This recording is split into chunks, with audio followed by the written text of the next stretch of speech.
J'avais préparé son plat préféré, du saumon poché au beurre citronné, des carottes rôties, et une tarte à la pêche faite maison. J'avais même retrouvé la vieille nappe fleurie. Celle avec les bords effilochés, celle qu'elle critiquait toujours, mais qu'au fond, elle adorait. C'était le 64e anniversaire de Véronique, et je m'étais dit que cette année serait peut-être différente. Pas forcément meilleure, mais plus calme. La table était dressée pour 6. Véronique en bout, entourée de sa partenaire de belote, Jeanne, de notre cousine Laurence, et de 2 voisines qui me connaissaient depuis l'adolescence. J'ai servi le vin, distribué des sourires au-dessus des plats. C'était presque facile de faire semblant. De croire que c'était de l'amour. Puis Véronique a levé son verre. Elle a porté un toast au vieillissement sans bagage, a-t-elle lancé, avec ce petit sourire en coin, en faisant tournoyer son vin. Et à une vie enfin débarrassée des poids morts. Elle m'a regardé droit dans les yeux. Honnêtement, Marine, le plus beau cadeau que tu puisses me faire, c'est de sortir de ma vie. Silence. Jeanne a toussé doucement. La fourchette de Laurence s'est figée en l'air. J'ai regardé Véronique, cligner des yeux 1 fois, 2 fois. Je n'ai pas demandé d'explication. Je ne voulais pas l'entendre une 2e fois. Je me suis levée lentement, me suis excusée avec un sourire qui n'était pas le mien, et suis partie à la cuisine. Je me suis rincé les mains sous l'eau froide jusqu'à les engourdir. Puis j'ai pris mon manteau accroché près de la porte et je suis sortie sans dire au revoir. Ce soir-là, je suis restée assise dans la cuisine plongée dans la pénombre, toujours en manteau. La tarte était intacte sur le comptoir. L'évier contenait des verres vides, tachés de vin, à peine rincés. J'ai regardé la chaise où elle était assise plus tôt, le dos droit, le regard satisfait, et je me suis demandé depuis combien de temps elle répétait cette phrase. Peut-être qu'elle ne l'avait pas répétée. Peut-être que c'était instinctif. J'ai pensé à tous les anniversaires d'avant. À ceux où je lui fabriquais des cadeaux cousus main, enfant. Aux années où je décorais son perron avec des bougies. Aux décennies passées à tenter de mériter quelque chose qu'elle n'avait jamais eu l'intention de me donner. Je me suis levée et mis la tarte au frigo, et j'ai regardé la vaisselle. Je ne l'ai pas faite. Je suis allée me coucher avec le goût du silence en bouche et ces mots résonnant encore dans ma tête. Le lendemain matin, j'ai ouvert mon journal à une page blanche. Elle est restée blanche longtemps. Le stylo dans ma main, immobile au-dessus du papier, comme s'il attendait une autorisation. Et dans le silence de ce matin-là, les souvenirs sont revenus, sans invitation. J'avais 26 ans quand j'ai abandonné mon master. Véronique avait glissé sur le verglas devant son perron et s'était fracturé la hanche. « Tu es tout ce qu'il me reste », m'avait-elle dit au téléphone, d'une voix fine et manipulatrice. Je me souviens du visage de mon professeur quand je lui ai annoncé que je ne finirais pas le semestre. « Prends juste un congé », m'a-t-il soufflé gentiment. J'ai acquiescé, mais je ne suis jamais retournée. J'ai emménagé chez elle cette semaine-là. C'était censé être temporaire. Les années ont passé en tranches. Les rendez-vous, les médicaments, les courses, les démarches. J'ai trouvé un emploi dans une bibliothèque de quartier. Horaire flexible, proche de la maison. J'ai fréquenté des gens, discrètement. Jamais sérieusement. Chaque fois qu'on me parlait d'avenir, je changeais de sujet. Quand Véronique a proposé de rafraîchir la maison, j'ai dit oui. Elle a repeint le couloir jaune que j'adorais et remplacé les carreaux de la cuisine par de froids carrés gris. C'est plus moderne, a-t-elle dit. Je me suis persuadée que ça n'avait pas d'importance. Que c'était encore chez moi, même si ça n'en avait plus l'air. J'ai laissé passer.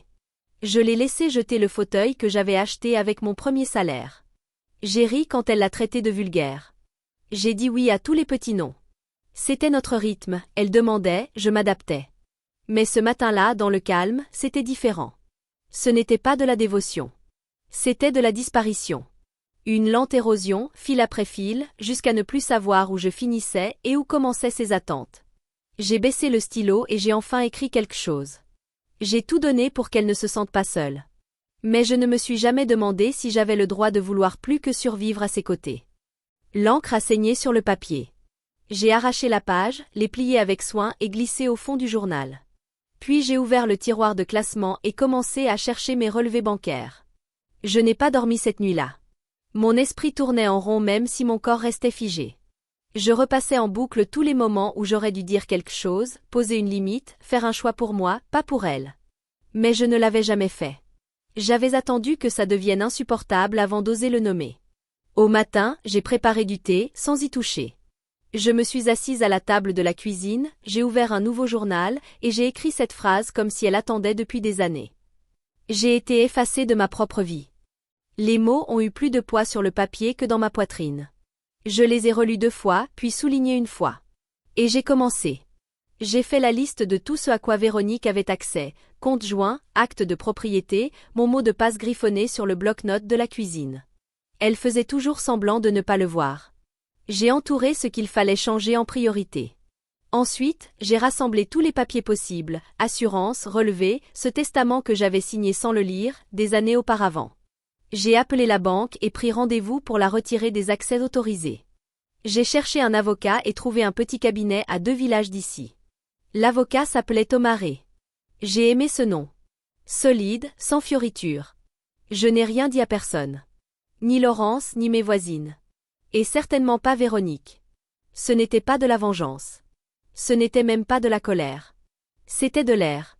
Après avoir retenu mon souffle pendant plus de 10 ans, cet après-midi-là, je me suis tenue dans le couloir et j'ai observé la maison. Pas avec nostalgie, mais avec précision. Qu'est-ce qui m'appartenait vraiment? Qu'est-ce qui avait été donné et qu'est-ce qui avait été pris sans mon consentement? Mes yeux se sont posés sur le vieux bureau en érable, près de la fenêtre. C'était la dernière chose que mon père avait touchée avant de mourir. J'ai ouvert le tiroir et sorti la petite enveloppe où il gardait toujours un peu d'argent au cas où. Elle était vide. Le lendemain, j'ai pris la route pour rencontrer l'avocat. Véronique a remarqué. Pas tout de suite, mais assez vite. J'ai cessé de lui rappeler ses rendez-vous. Je ne remplissais plus les silences de phrases polies. Je ne cuisinais que pour moi, dans la petite poêle, au lieu de la grande qu'on partageait avant. Elle s'est remise à rôder autour de moi, lançant des sourires à moitié sincères, commentant mes vêtements, comme si elle cherchait à jouer les mères. Un matin, elle a frappé à ma porte avec un plateau. Du pain grillé brûlé, du thé trop infusé. Je me suis dit que tu devais être fatiguée, m'a-t-elle dit doucement. On ne parle plus trop depuis. Elle a agité la main vaguement, feignant d'oublier les mots qu'elle avait gravés dans ma poitrine. Tu veux dire ton anniversaire? Ai-je demandé. Elle a cligné des yeux. Ça. Oh voyons, Marine. C'était une blague. J'avais un peu bu. Les gens disent des choses. J'ai hoché la tête mais je ne l'ai pas laissé entrer. Plus tard cette semaine-là, je me suis retrouvée assise en face d'une conseillère bancaire. Elle a affiché l'historique de mon compte. J'ai regardé son visage changer ligne après ligne. Quelqu'un transfère régulièrement de petites sommes vers un autre compte courant, m'a-t-elle dit. Des montants faibles, mais constants. Plus de 6 000 € cette année. Je n'ai rien dit. Je n'en avais pas besoin. Je savais déjà. Le soir même, j'ai trouvé Véronique en train de plier des serviettes dans la buanderie. Elle a levé les yeux avec cette expression lasse qu'elle portait comme une armure. J'ai vu les retraits, ai-je dit. Elle s'est redressée. De quoi tu parles? Mon compte. Des milliers d'euros, prélevés sans me demander. Véronique a soupiré et laissé tomber une serviette dans le panier. Tu exagères. C'était pour ce dont on avait besoin, des réparations, des ordonnances, l'entretien de ta voiture. Tu ne m'aurais pas reproché. Puis elle a lâché sèchement. Tu dis toujours qu'on est ensemble dans tout ça. Bon sang, Marine, tu deviens égoïste. Je l'ai regardée. Égoïste? Ai-je répété. Oui, a-t-elle dit, la voix plus forte. On dirait que tu crois qu'on te doit quelque chose juste parce que tu vis ici. Je n'ai pas répondu. Je suis passé devant elle, j'ai monté les escaliers et refermé la porte de ma chambre à clé. Pas par peur. Juste parce que je n'avais pas envie de devoir expliquer cette limite à voix haute. Le lendemain, j'ai trouvé une lettre dans la boîte. Pas d'expéditeur. Une enveloppe simple, du papier épais, soigneusement plié en 3. Mais j'ai reconnu l'écriture avant même de l'ouvrir, soignée, légèrement penchée, écrite avec attention. Madame Darnel habitait 2 maisons plus loin. On s'était parlé à peine une dizaine de fois en 15 ans. Elle faisait toujours un signe de la main depuis son perron, sans jamais s'attarder. Chère Marine, j'espère que cette lettre ne vous dérange pas. Je ne veux pas m'immiscer, mais j'observe depuis ma fenêtre depuis longtemps. Pas par curiosité, juste pour être témoin. J'ai vu ce que vous avez porté, ce que vous avez donné, la façon dont vous vous êtes effacée pour rendre les autres plus à l'aise. Vous n'êtes pas invisible, Marine. Et vous n'avez pas tort. Avec une admiration silencieuse. Hélène Darnel. Je l'ai lu 2 fois. Puis une 3e. Juste pour ressentir encore les mots. Mes yeux ont piqué. Pas de douleur. Juste ce réconfort étrange d'être vue sans avoir à me justifier. J'ai replié la lettre dans son pli d'origine et l'ai glissée dans la poche arrière de mon journal, à côté de la page arrachée après l'anniversaire. Ça n'a rien réparé. Mais ça a solidifié quelque chose en moi, quelque chose qui vacillait depuis des années. Ce soir-là, j'ai préparé le dîner pour moi seule. Je n'ai pas proposé de partager. Véronique n'a rien demandé. Une fois la vaisselle faite, j'ai ouvert mon ordinateur et cherché un notaire près du bureau de l'état civil. J'avais déjà appelé Thomas Ray. L'étape suivante, c'était de signer les documents. J'ai vérifié les serrures avant d'aller me coucher, puis j'ai posé le journal sur la table de nuit, là où je pouvais le voir. Le lendemain matin, je me suis habillée sobrement et j'ai conduit jusqu'au cabinet de l'avocat. Thomas était calme, posé, précis. Son bureau sentait légèrement le cèdre, et les murs étaient tapissés de diplômes que je n'avais pas besoin de lire. J'ai su que je pouvais lui faire confiance quand il a dit « Vous n'avez pas besoin d'une guerre. Vous avez besoin d'une limite qui tienne. » Nous avons passé près d'une heure à signer des papiers. Il m'a guidé pas à pas, gel des comptes conjoints, modification de l'acte de propriété, révision de mon testament. À la fin, il m'a tendu le dernier formulaire. J'ai hésité à peine avant de signer. Dehors, le vent s'était levé. Quand je suis rentrée, les premières gouttes de pluie tombaient déjà. Véronique était dans la cuisine. Elle a levé les yeux de ses mots croisés. « Où étais-tu » Ses yeux se sont plissés. « Tu es distante ces derniers temps.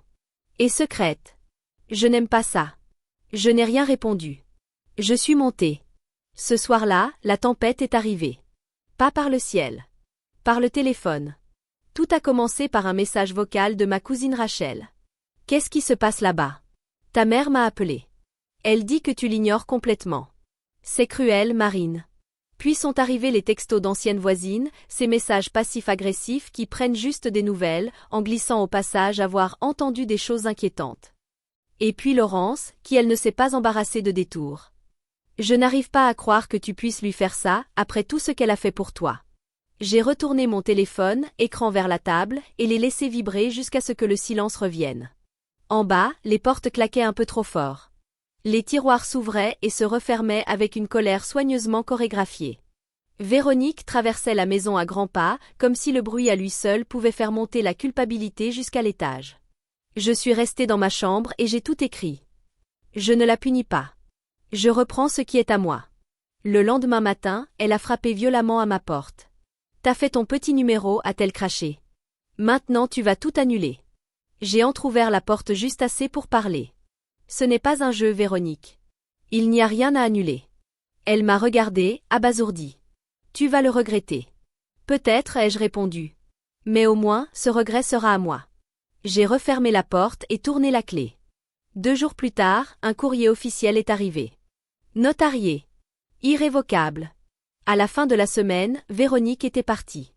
Elle n'a pas dit au revoir. J'ai entendu ses valises racler le parquet à l'aube. Sa voix sèche et nerveuse perçait à travers les murs pendant qu'elle appelait quelqu'un pour venir la chercher. Une voiture a attendu 10 minutes devant la maison. Puis la porte a claqué. Et plus rien. J'ai attendu 1 heure avant de descendre. Le salon était calme. Quelques cadres photos avaient disparu, certains tiroirs restaient ouverts. Mais les fondations de la maison étaient là. Ma maison. Mon nom seul, sur l'acte de propriété. Incontesté. Le silence était dense, mais cette fois, il ne ressemblait pas à un reproche. Il ressemblait à une respiration. À de l'espace. J'ai commencé doucement. J'ai ressorti le tableau de fleurs sauvages que j'avais rangé il y a 5 ans. Je l'ai accroché au-dessus de la cheminée. J'ai changé les ampoules du couloir pour une lumière plus chaude. J'ai descendu le vieux couvre-lit de ma grand-mère du grenier et je l'ai étalé sur le canapé. Les coutures vertes et bleues étaient encore douces sous mes mains. J'ai ouvert toutes les fenêtres de la maison.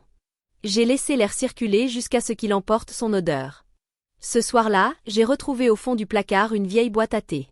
Celle que je gardais dans ma table de nuit, avant que Véronique la déclare inutile. J'ai préparé une tasse et je l'ai bu sur le perron arrière, les jambes repliées sous moi, le soleil disparaissant derrière les arbres. J'ai cru que j'allais pleurer. Mais non. Pas cette fois. À la place, je suis restée là, avec un calme si profond que je peinais à le reconnaître. Ce n'était pas du soulagement. Ni une victoire. C'était autre chose. Quelque chose qui ressemblait à un retour. Cette nuit-là, j'ai dormi la porte ouverte. Le lendemain, je me suis inscrite à un cours de dessin au centre culturel. La salle sentait les copeaux de crayon et la térébenthine. Une odeur chaude, vivante, sans attente. Personne ne m'a demandé pourquoi j'étais là. Personne ne m'a demandé mon nom de famille. J'ai pris place au fond, ouvert mon carnet à dessin, et attendu. La professeure s'appelait Camille. Des boucles grises mêlées de peinture encadraient son visage. Elle nous a accueillis sans formalité. On n'est pas ici pour être bon, a-t-elle dit. On est ici pour commencer. Je n'avais pas dessiné depuis mes 22 ans. Pas vraiment. Pas depuis que j'avais quitté l'école, enterré cette part de moi comme un luxe que je ne pouvais plus me permettre. Les premiers traits étaient hésitants. Ma main raide, peu familière avec ce geste qui autrefois m'était instinctif. Mais dès le deuxième cours, quelque chose s'est débloqué. Je ne dessinais plus pour être vue. Je dessinais parce que c'était redevenu une respiration. Personne dans cette salle ne connaissait Véronique. Personne ne savait pour les comptes, les portes qui claquent, ni pour ce toast d'anniversaire qui avait tout fissuré. Ils ne voyaient que ma manière d'ombrer la lumière, ma façon d'estomper du bout du pouce, mon rire surpris quand quelqu'un glissait une blague à mi-voix. C'était suffisant. Chaque semaine, je rentrais les doigts noircis de fusain, avec un calme que je n'essayais même plus d'expliquer. J'ai commencé à réorganiser la maison, coin par coin. J'ai peint les toilettes d'un vert sauge doux. Déplacé la lampe de lecture de l'autre côté du canapé. J'ai rempli des cadres avec mes croquis. Des portraits de mains, d'arbres et une fois, d'une simple marguerite. Un après-midi, je me suis surprise à fredonner en cuisinant. Le son m'a surprise. Je n'avais pas fait de bruit juste pour combler le vide depuis des années. Le soir venu, je me suis assise près de la fenêtre avec mon journal, et j'ai écrit une phrase. Je ne construis pas une nouvelle vie. Je retrouve celle que j'avais laissée derrière. Et puis le téléphone a sonné. C'était sa voix. Creuse, mais reconnaissable. Marine, a-t-elle soufflé. C'est moi. Je n'ai rien dit. Je suis malade. Les médecins ont trouvé quelque chose et je pensais que tu devais le savoir. J'ai laissé le silence s'installer. Elle a soupiré. Les enfants demandent après toi. Tu leur manques. Tu nous manques à tous. C'est ce nous qui m'a frappé le plus fort. Je pouvais l'imaginer, sa main posée sur sa poitrine, comme si ce geste pouvait justifier tout ce qui avait précédé. Je suis désolée, a-t-elle ajouté, plus doucement cette fois. J'ai dit des choses que je ne pensais pas. Mais cette maison ne sonne plus juste sans toi. Rien ne sonne juste. Je regardais par la fenêtre, là où mon croquis de marguerite était accroché, dans un coin de la vitre. La lumière le touchait différemment selon l'heure. Il était devenu une sorte d'horloge pour moi, mesurant le temps par ses reflets changeants. Je suis contente que les enfants aillent bien, ai-je dit. Et j'espère que tu reçois les soins dont tu as besoin. Elle a marqué une pause. Alors, on peut parler? Peut-être passer juste te voir. J'ai fermé les yeux. Je ne peux pas redevenir petite pour que tu te sentes grande, ai-je murmuré. Elle a expiré bruyamment. Blessée? En colère? Je n'ai pas su dire. Alors c'est fini? C'est fini. Elle a raccroché. Je n'ai pas pleuré.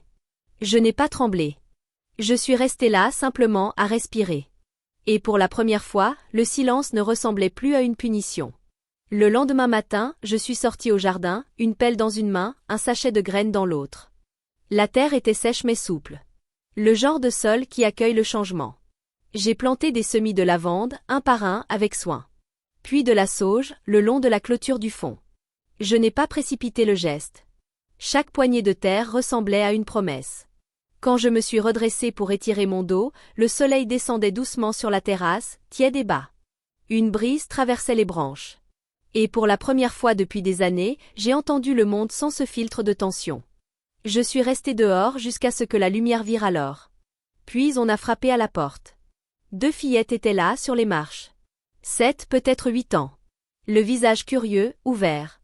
L'une tenait un panier tapissé d'un torchon. Bonjour, a dit la plus grande. C'est de la part de ma maman. La plus jeune lui a donné un coup de coude et a ajouté. Elle dit que votre jardin lui donne du courage. J'ai cligné des yeux, prise de court. C'est très gentil, ai-je dit en me mettant à leur hauteur. Dites-lui merci de ma part. Elles ont souri et sont parties en courant avant que je puisse ajouter quoi que ce soit. Leur rire flottait derrière elles comme un ruban léger. J'ai porté le panier à l'intérieur et l'ai posé sur la table de la cuisine. Encore tiède. Le muffin sentait la cannelle et la pomme. Je n'en ai pas mangé tout de suite. Je suis juste restée là, à laisser le calme s'étendre autour de moi. Plus tard, j'ai allumé une bougie dans le salon et ouvert mon journal. Je croyais que disparaître me briserait, ai-je écrit. Mais peut-être que je n'étais jamais censée être vue par eux. Peut-être que j'étais censée me voir, moi. La flamme vacillait, projetant une lueur douce sur les pages. Puis j'ai tourné vers une page blanche et j'ai commencé à